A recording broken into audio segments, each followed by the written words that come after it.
Tiga. Baik, Assalamualaikum warahmatullahi wabarakatuh. Salam sejahtera untuk kita semua. Kami dari kelompok 7 yang beranggotakan Devi Alfa Octaviana dengan MPM 050, Safa Aliahana dengan MPM 062, Evari Adli Novel dengan MPM 064, Muhammad Abdul Hafiz dengan MPM 009, Novel Sultan Fahri dengan MPM 010, dan Salva Banafza dengan MPM 016. Next.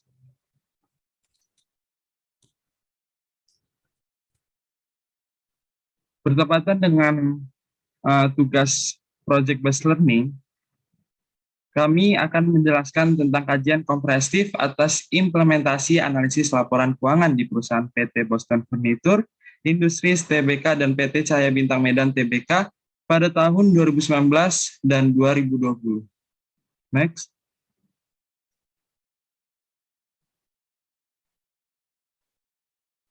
Berikut adalah profil PT Cahaya Bintang Medan Tbk. PT Cahaya Bintang Medan Tbk didirikan pada tanggal 9 Februari 2012 berdasarkan Akta Pendirian nomor 10 tanggal 9 Februari 2012. Pada awalnya perseroan bernama PT Pratama Prima Cipta, kemudian diubah menjadi PT Boston Furniture Industries berdasarkan Akta Pernyataan Keputusan para pemegang saham PPC nomor 523 tanggal 28 Oktober 2019. Next.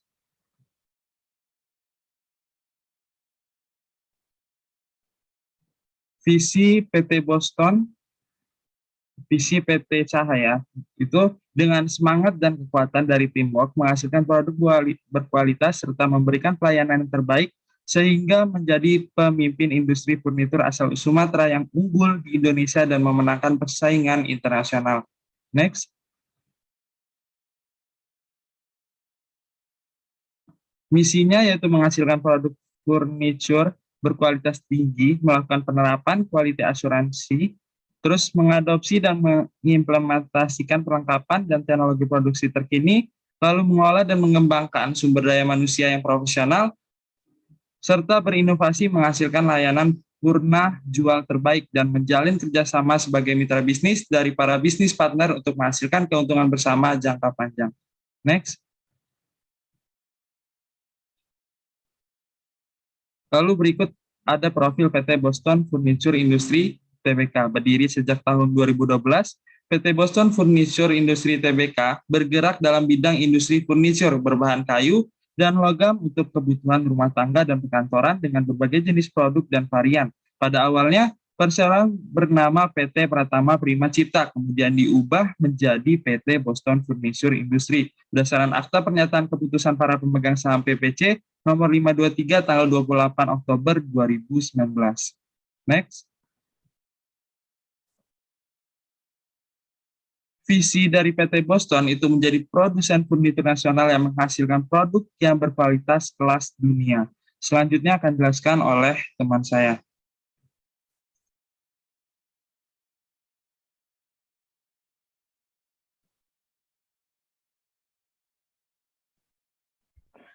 Selanjutnya yaitu misi PT Boston. Yang pertama, menghasilkan furniture yang indah, bercita rasa seni, serta berkualitas tinggi. Yang kedua, menggunakan perlengkapan dan peralatan yang tepat guna. Yang ketiga, mengelola sumber daya manusia dengan baik. Dan yang keempat, membina hubungan baik dengan stakeholder. Next.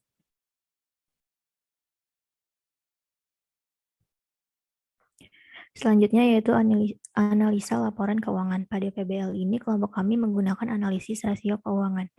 Analisis rasio keuangan yaitu alat analisis keuangan bagi perusahaan untuk menilai kinerja suatu perusahaan berdasarkan perbandingan data keuangan yang terdapat pada pos laporan keuangan. Laporan keuangan terdiri dari atas neraca, laporan laba rugi, laporan arus kas, laporan perubahan modal, dan catatan atas laporan keuangan. Jenis rasio keuangan ada yang pertama rasio profitabilitas, yang kedua rasio likuiditas, yang ketiga rasio solvabilitas, dan yang keempat rasio aktivitas. Next. Selanjutnya yaitu di sini kami akan membandingkan analisis laporan keuangan dua perusahaan. Next.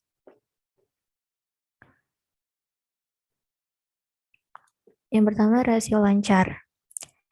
Rasio lancar semakin besar perbandingan dari aktivitas aktiva lancarnya dengan utang lancarnya, maka akan semakin tinggi juga kemampuan sebuah perusahaan saat menutupi kewajiban utang lancarnya. Pada rasio PT Cahaya Bintang Medan Furniture tahun 2019 sebesar 1,39 dan tahun 2020 sebesar 2,07. Sedangkan PT Boston Furniture Industry Tbk memiliki rasio tahun 2019 sebesar 1,57 dan tahun 2020 sebesar 3,16.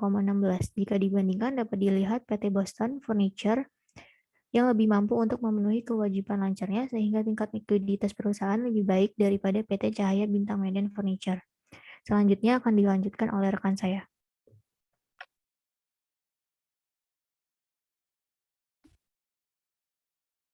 Selanjutnya yaitu rasio cepat.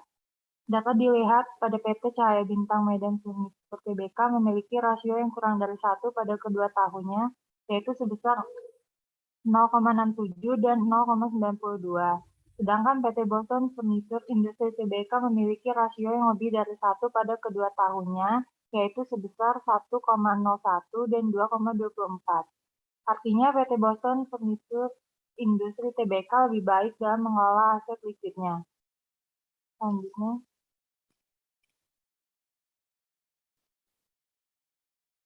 Selanjutnya rasio kas atau kas rasio.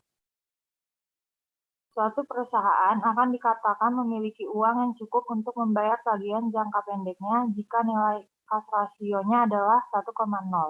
Sedangkan jika nilainya kurang dari 1,0, maka artinya perusahaan tersebut tidak memiliki kas atau setara kas yang cukup untuk membayar tagihannya.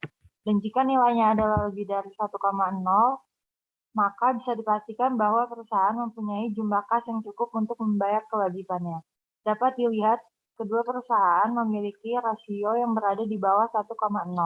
Artinya, kedua perusahaan belum baik dalam mengelola kas yang dimiliki. Jika dibandingkan, PT Boston Furniture Industry Tbk yang lebih baik.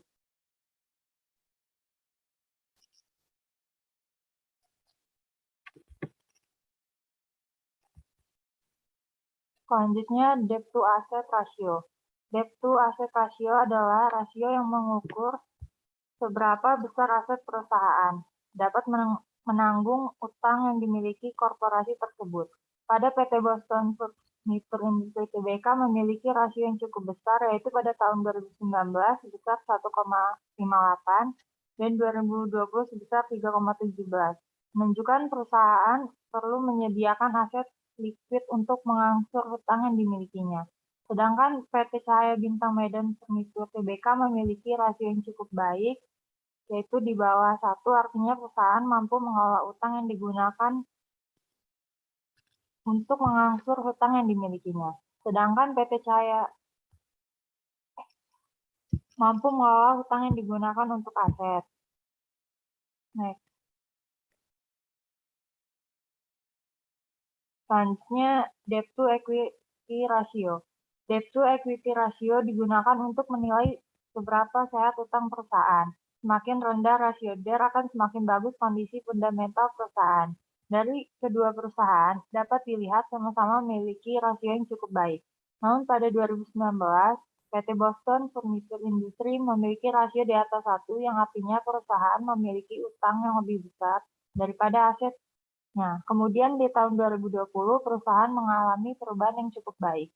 Sedangkan pada PT Cahaya Bintang Medan memiliki rasio yang cukup baik setiap tahunnya, yang artinya perusahaan lebih mampu nantinya jika utang gagal dibayarkan karena masih memiliki dana untuk melunasi kewajiban dan dapat meneruskan operasional perusahaan sebagaimana mestinya. Selanjutnya akan dilanjutkan oleh rekan saya.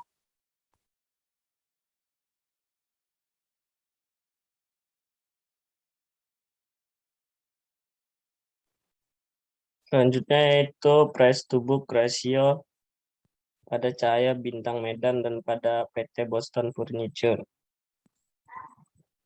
Pada tahun 2019, pada PT Cahaya Bintang Medan Furniture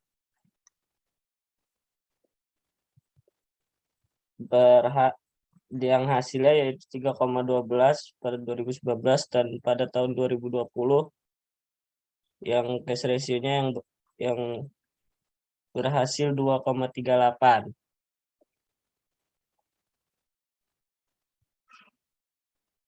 mengalami penurunan pada nilai pasarnya. Dan pada PT Boston Furniture yang pada tahun 2020 yaitu sejumlah 3,82, dan pada tahun 2019 tidak adanya harga saham dan BV. Next.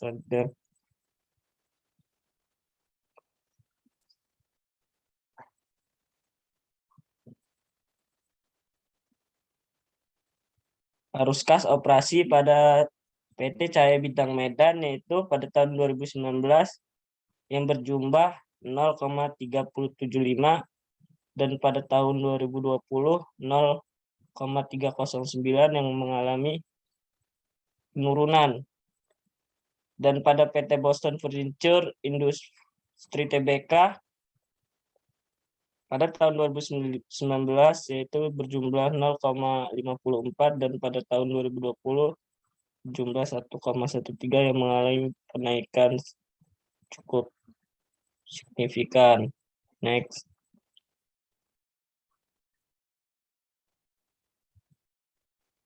Likuiditas.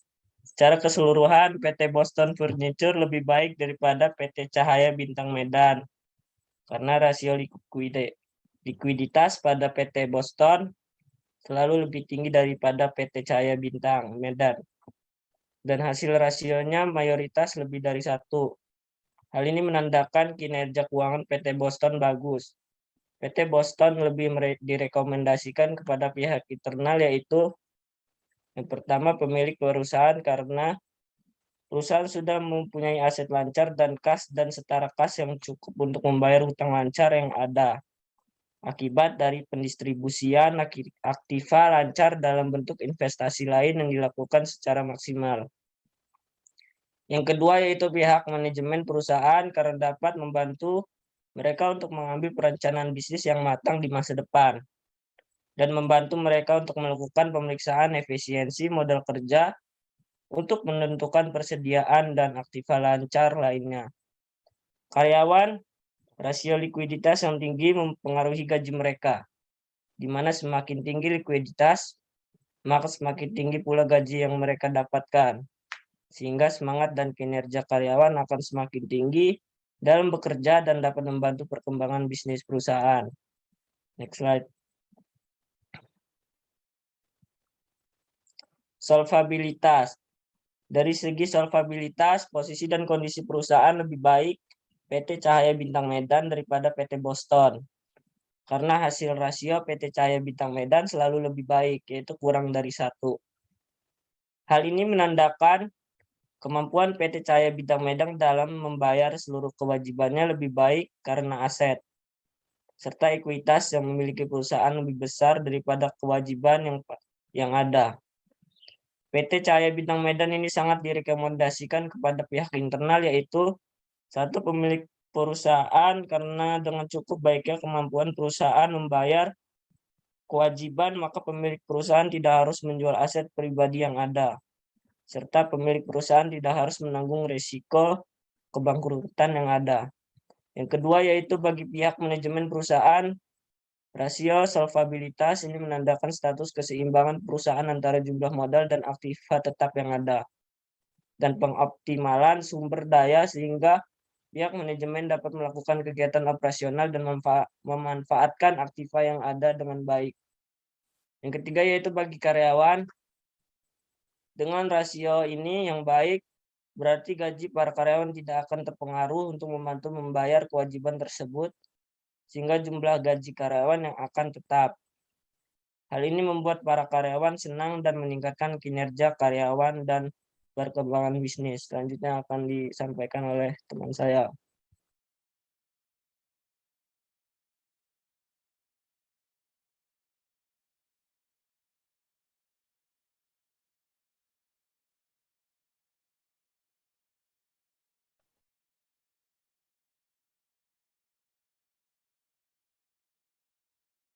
Selanjutnya yaitu arus kas operasi. Dari segi arus kas operasi, kedua perusahaan ini menghasilkan rasio yang negatif.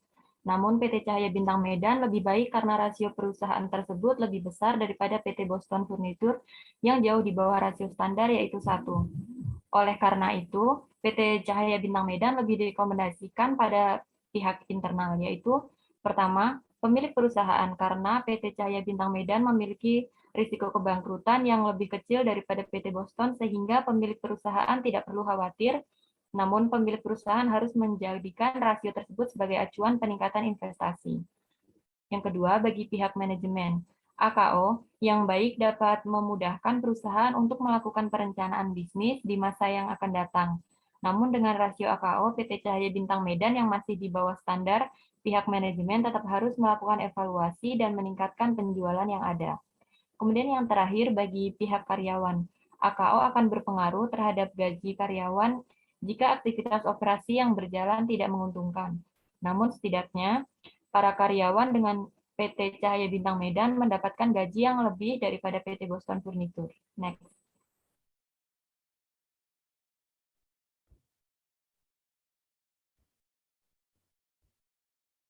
Selanjutnya yaitu rekomendasi kepada pihak eksternal. Di sini difokuskan pada investor. Investasi adalah strategi utama untuk mempertahankan nilai harta dan memacu pertumbuhan aset secara berkepanjangan. Investasi dalam hal ini dapat dilakukan melalui beragam cara, antara lain deposito jangka panjang dengan suku bunga antara 3-7% per tahun, polis unit link sebagai bagian dari plan asuransi jiwa, obligasi swasta, saham dan reksadana, serta portofolio properti. Terdapat 4 rasio keuangan yang dapat digunakan untuk menentukan kelayakan perusahaan untuk kita melakukan investasi, yaitu yang pertama pertumbuhan pendapatan, kedua net profit margin, dan yang ketiga return on equity, kemudian yang terakhir adalah debt to equity ratio. Next.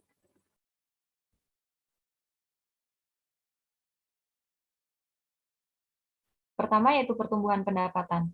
Pendapatan PT Bintang Medan Furniture Tbk tahun 2019 sebesar 702.257.000 dan tahun 2020 sebesar 393.525.000. Artinya, angka tersebut menunjukkan bahwa terjadi penurunan pendapatan di perusahaan tersebut.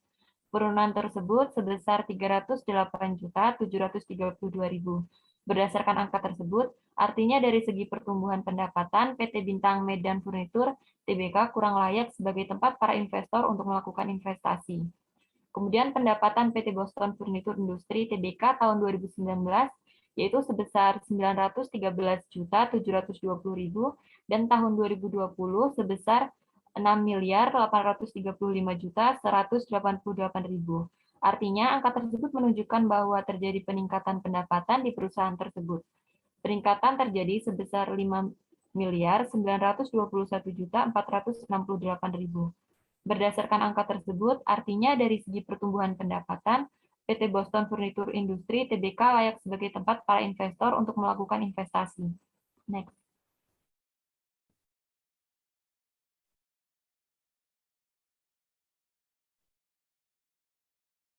Selanjutnya yaitu net profit margin atau NPM. NPM Tbk mengalami penurunan dari tahun 2019 ke tahun 2020. Pada tahun 2019, perusahaan dalam kondisi baik, namun pada tahun 2020, NPM menunjukkan batas minimal untuk kelayakan perusahaan sebagai tempat berinvestasi.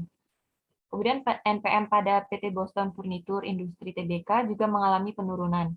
Namun kedua tahun tersebut menunjukkan bahwa kelayakan perusahaan untuk dijadikan sebagai tempat berinvestasi apabila dilihat dari sisi net profit margin masih sangat kurang layak. Hal tersebut dikarenakan besarnya NPM tidak mencapai 7%. Selanjutnya akan dijelaskan oleh rekan saya.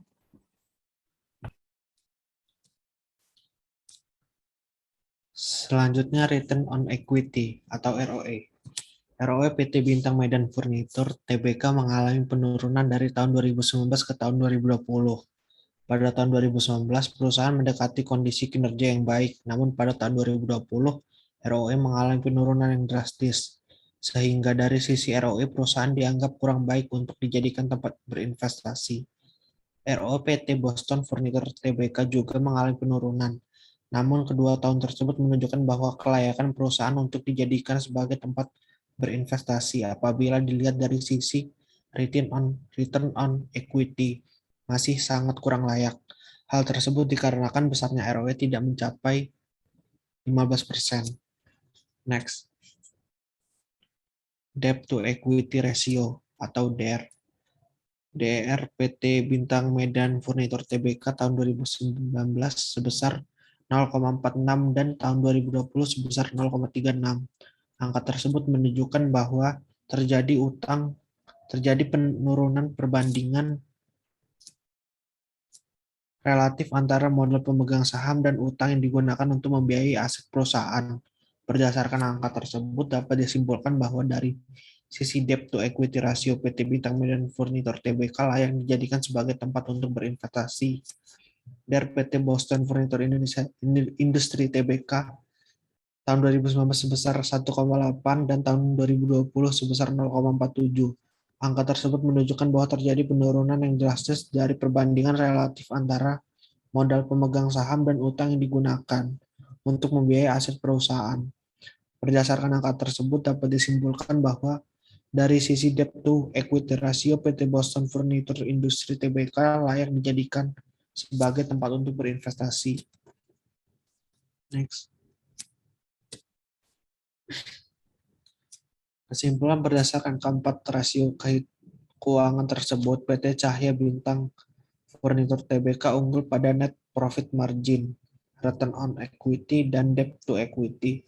Sedangkan PT Boston Furniture Industri Tbk hanya unggul dari segi pertumbuhan pendapatan. Dilihat dari keunggulan kedua perusahaan tersebut, maka dapat disimpulkan bahwa PT Cahaya Bintang Furniture Tbk lebih layak untuk dijadikan sebagai tempat untuk berinvestasi.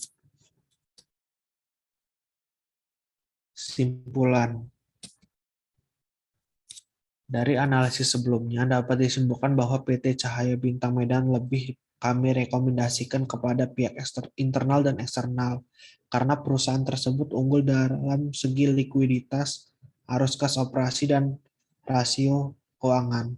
Sekian dari saya balikan lagi kepada moderator. Terima kasih kepada anggota kelompok yang sudah menjelaskan, dan terima kasih juga kepada yang sudah mendengarkan dari awal sampai akhir. Semoga bermanfaat. Sekian dari presentasi kami tentang kajian komprehensif pada PT Boston dan PT Cahaya Bintang. Wassalamualaikum warahmatullahi wabarakatuh.